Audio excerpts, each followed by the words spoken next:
ന്യൂഡൽഹിയിലെ US എംബസിയിൽ ഇക്കഴിഞ്ഞ May 24-ന് നടന്നത് കേവലം ഒരു നയതന്ത്ര വിരുന്ന് മാത്രമായിരുന്നില്ല. അമേരിക്കയുടെ 250-ാം സ്വാതന്ത്ര്യ ദിനാഘോഷത്തിന്റെ ഭാഗമായി സംഘടിപ്പിച്ച ഈ ചടങ്ങിൽ വാഷിംഗ്ടണിൽ നിന്ന് പ്രസിഡന്റ് ഡൊണാൾഡ് ട്രംപിന്റെ ഒരു അപ്രതീക്ഷിത ഫോൺ കോൾ എത്തി. ഇന്ത്യൻ പ്രധാനമന്ത്രി നരേന്ദ്രമോദിയെ താൻ സ്നേഹിക്കുന്നുവെന്നും അദ്ദേഹം തന്റെ വലിയൊരു സുഹൃത്താണെന്നുമുള്ള ട്രംപിന്റെ വാക്കുകൾ ഉച്ചഭാഷണികളിലൂടെ ചടങ്ങിൽ മുഴങ്ങിക്കേട്ടു. വിദേശകാര്യ സെക്രട്ടറി മാർക്കോ റൂബിയോയുടെ 4 ദിവസത്തെ ഇന്ത്യൻ സന്ദർശനത്തിനിടയിലാണ് ഈ നാടകീയമായ നീക്കങ്ങൾ നടന്നത്. എന്നാൽ ഇത്തരം പ്രകടനങ്ങൾക്കപ്പുറം വലിയൊരു നയതന്ത്ര കേടുപാട് തീർക്കൽ ദൗത്യമാണ് അമേരിക്ക ഇപ്പോൾ ഇന്ത്യയിൽ നടത്തിക്കൊണ്ടിരിക്കുന്നത് എന്നതാണ് യാഥാർത്ഥ്യം. അമേരിക്കയുടെ ഔദ്യോഗിക സ്വാതന്ത്ര്യ ദിനമായ ജൂലൈ 4-ലേക്ക് ആഴ്ചകൾ ബാക്കിയുള്ളപ്പോഴാണ് ഈ ആഘോഷം മെയ് മാസത്തിൽ തന്നെ ഡൽഹിയിൽ വെച്ച് നടത്തിയത്. വിദേശകാര്യ സെക്രട്ടറി റൂബിയോയുടെ സന്ദർശനത്തെ വലിയൊരു നയതന്ത്ര വേദിയാക്കി മാറ്റാനും സമീപകാലത്തായി ഇന്ത്യയും അമേരിക്കയും തമ്മിൽ ഉടലെടുത്ത അസ്വാരസ്യങ്ങൾ പരിഹരിക്കാനും വേണ്ടിയാണ് ഈ സമയമാറ്റം എന്ന് നയതന്ത്ര വിദഗ്ധർ വിലയിരുത്തുന്നു. ട്രംപ് ഭരണകൂടം സമീപകാലത്ത് പാകിസ്ഥാനോട് കാണിച്ച അമിതമായ താൽപ്പര്യവും മൃദു സമീപനവും ഇന്ത്യയെ വല്ലാതെ ചൊടിപ്പിച്ചിരുന്നു. ഇതിന്റെ പശ്ചാത്തലത്തിലാണ് ബന്ധം വീണ്ടും ഊഷ്മളമാക്കാനുള്ള ശ്രമങ്ങളുമായി അമേരിക്ക രംഗത്തിറങ്ങിയിരിക്കുന്നത്. ഫോൺ കോളിലൂടെ ട്രംപ് ഇന്ത്യയുമായുള്ള സൗഹൃദം എടുത്തു പറയുകയും അമേരിക്ക 100% ഇന്ത്യക്കൊപ്പം ഉണ്ടാകുമെന്ന് ഉറപ്പ് നൽകുകയും ചെയ്തു. സാമ്പത്തിക രംഗത്തും ഓഹരി വിപണിയിലും അമേരിക്ക റെക്കോർഡുകൾ സൃഷ്ടിച്ചുകൊണ്ടിരിക്കുകയാണെന്നും ഇന്ത്യക്ക് എന്താവശ്യമുണ്ടെങ്കിലും സഹായിക്കാൻ താൻ തയ്യാറാണെന്നും അദ്ദേഹം വ്യക്തമാക്കി. എന്നാൽ ഇന്ത്യയുടെ ഭാഗത്തു നിന്നുള്ള പ്രതികരണം അത്ര മൃദുവായിരുന്നില്ല. സ്വന്തം സുരക്ഷാ താൽപ്പര്യങ്ങളെ ബലി കഴിപ്പിച്ചുകൊണ്ട് പാകിസ്ഥാനെ അമേരിക്ക പിന്തുണയ്ക്കുന്നത് ഒരു തരത്തിലും അംഗീകരിക്കാൻ കഴിയില്ലെന്ന ശക്തമായ സന്ദേശമാണ് ഇന്ത്യ നൽകിയത്. എംബസിയിലെ ചടങ്ങിൽ സംസാരിച്ച ഇന്ത്യൻ വിദേശകാര്യമന്ത്രി ഡോക്ടർ S. ജയശങ്കർ ഭീകരവാദത്തോടുള്ള ഇന്ത്യയുടെ വിട്ടുവീഴ്ചയില്ലാത്ത നിലപാട് അമേരിക്കയെ നേരിട്ട് ഓർമ്മിപ്പിച്ചു.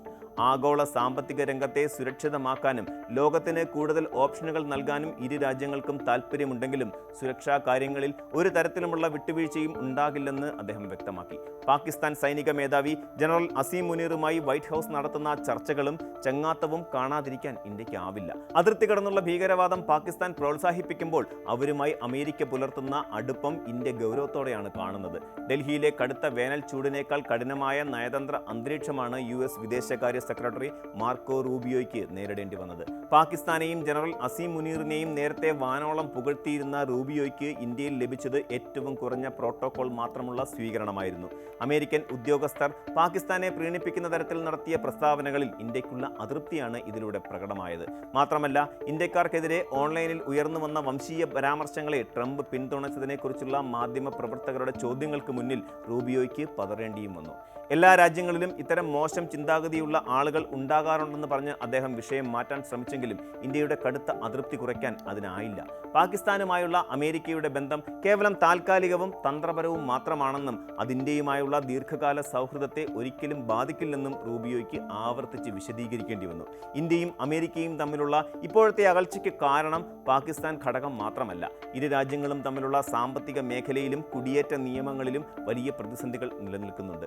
അമേരിക്കൻ IT മേഖലയിൽ ജോലി ചെയ്യുന്ന ലക്ഷക്കണക്കിന് ഇന്ത്യൻ പ്രൊഫഷണലുകളെ ബാധിക്കുന്ന തരത്തിൽ H-1B വിസ നിയമങ്ങൾ ട്രംപ് ഭരണകൂടം കർശനമാക്കിയത് വലിയൊരു തിരിച്ചടിയായി. കൂടാതെ ഗ്രീൻ കാർഡിനായി അപേക്ഷിക്കുന്നവർ പേപ്പർ വർക്കുകൾക്കായി സ്വന്തം നാട്ടിലേക്ക് മടങ്ങണമെന്ന പുതിയ നിർദ്ദേശം ഇന്ത്യൻ സമൂഹത്തിൽ വലിയ ആശങ്കയുണ്ടാക്കിയിട്ടുണ്ട്.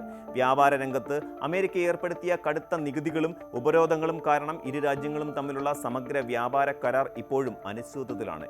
ഇതിന്റെ അനന്തരഫലമെന്നോണം ഇന്ത്യയിൽ നടക്കേണ്ടിയിരുന്ന സുപ്രധാനമായ ക്വാഡ് ഉച്ചകോടി പോലും നീണ്ടു പോവുകയാണ്. ഈ സാഹചര്യത്തിലാണ് അമേരിക്ക ഇറാൻ വിഷയത്തിൽ തങ്ങളെ സഹായിച്ച പാകിസ്ഥാനെ താലോലിക്കുന്നത് ഇന്ത്യയെ കൂടുതൽ അകറ്റാൻ കാരണമായത്.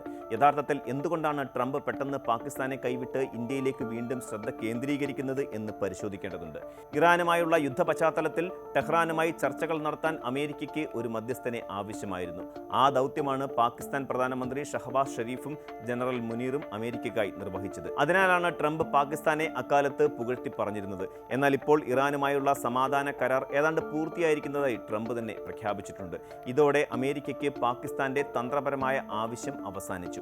അതിനാലാണ് ഇൻഡോ പസഫിക് മേഖലയിലെയും ഗൾഫ് മേഖലയിലെയും സുരക്ഷിതമായ കടൽ വ്യാപാരം ഉറപ്പാക്കാനായി അമേരിക്ക വീണ്ടും ഇന്ത്യയുടെ സഹായം തേടുന്നത്.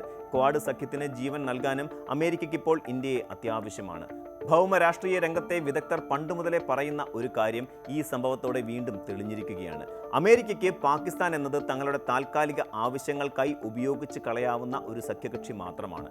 എന്നാൽ ഇന്ത്യ എന്നത് അമേരിക്കയ്ക്ക് ഒരിക്കലും ഒഴിവാക്കാൻ കഴിയാത്ത ദീർഘകാലാടിസ്ഥാനത്തിലുള്ള ഏറ്റവും പ്രധാനപ്പെട്ട തന്ത്രപ്രധാന പങ്കാളിയാണ്. വാഷിംഗ്ടണിന്റെ ഈ ഇരട്ടത്താപ്പ് തിരിച്ചറിഞ്ഞ് തന്നെയാണ് ഇന്ത്യ തങ്ങളുടെ വിദേശ നയം കൂടുതൽ ശക്തമായി മുന്നോട്ട് കൊണ്ടുപോകുന്നത്. കൂടുതൽ വാർത്തകൾക്ക് news 18 Keralam YouTube channel subscribe ചെയ്യുക.